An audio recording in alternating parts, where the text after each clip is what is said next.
hard for us to imagine socialism. You're asking questions. It's very hard to imagine what day-to-day life is like. But you know, it's not easy. Getting food is hard. Getting food is hard. By the way, in 2008, 2 years ago, you know, they suffered from 3 hurricane grade 4 and 5. 4 and 5 hurricanes, 3. Caused $10 billion of damage. Completely destroyed 70,000 homes. And damaged 500,000 homes.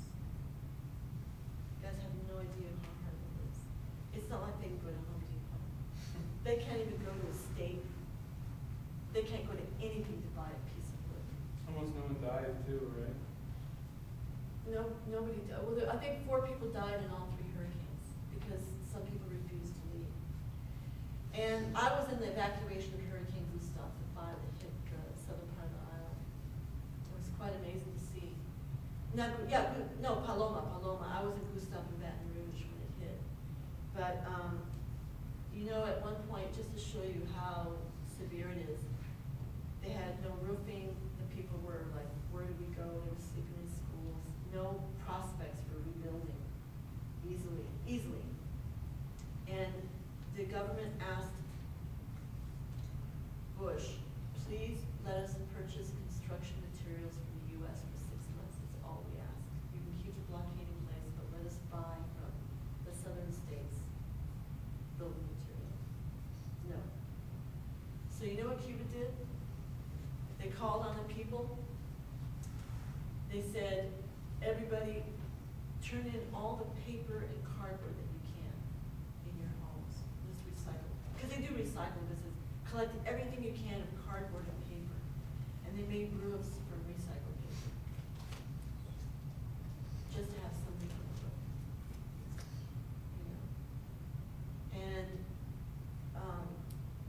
what a great thing it would have been if the movement was strong enough in this country that could have like demanded on behalf of the Cuban people, let them buy construction material. You know, I mean, it really, if it were big enough, it could go to all these stores and say, hey, you could benefit from this, you know, for your own damn self-interest.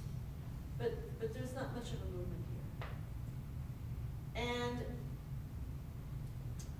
anyway, that's why in 1992, when they were suffering so much, that when the caravan, this little caravan of 100 people, I was on it, and we broke the blockade and got busted at the border in Mexico, and we finally made it to Cuba, we were like the biggest heroes they could ever imagine. To them, that was the biggest thing that had ever happened. And that's why I went to Cuba so much. I went on the caravan, they needed insulin, they had no insulin, and they made a plea to the world, and I made a bunch of phone calls, and Eli Lilly said, we'll give you $1 million worth of insulin.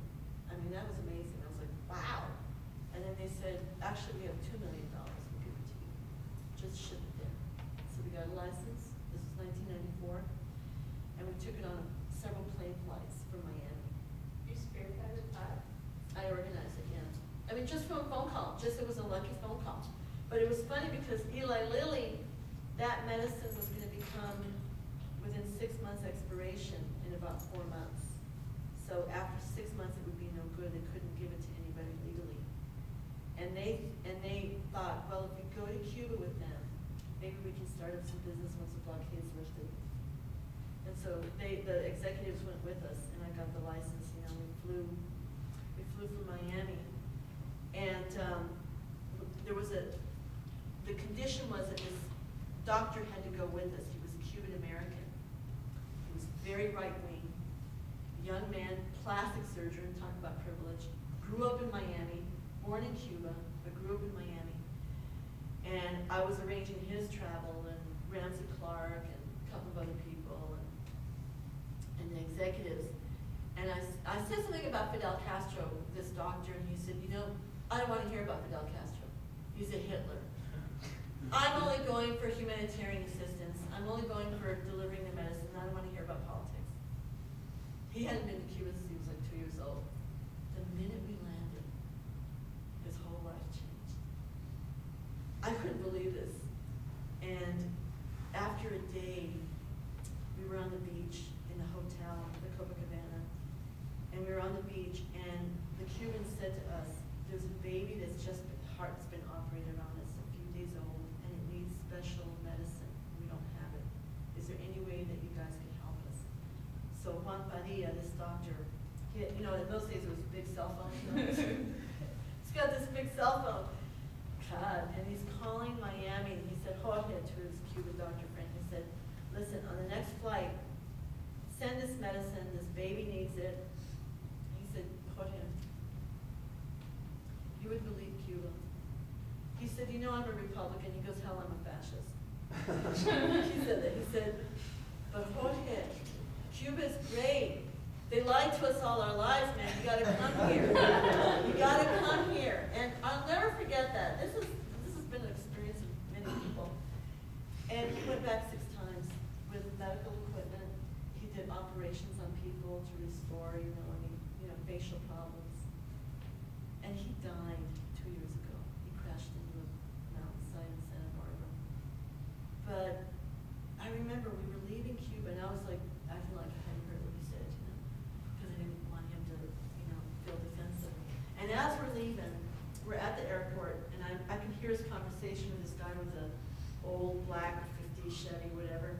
And the guy says, yeah, I want to go to America. And he says, wait, you have no idea what it's like. It's not like you think.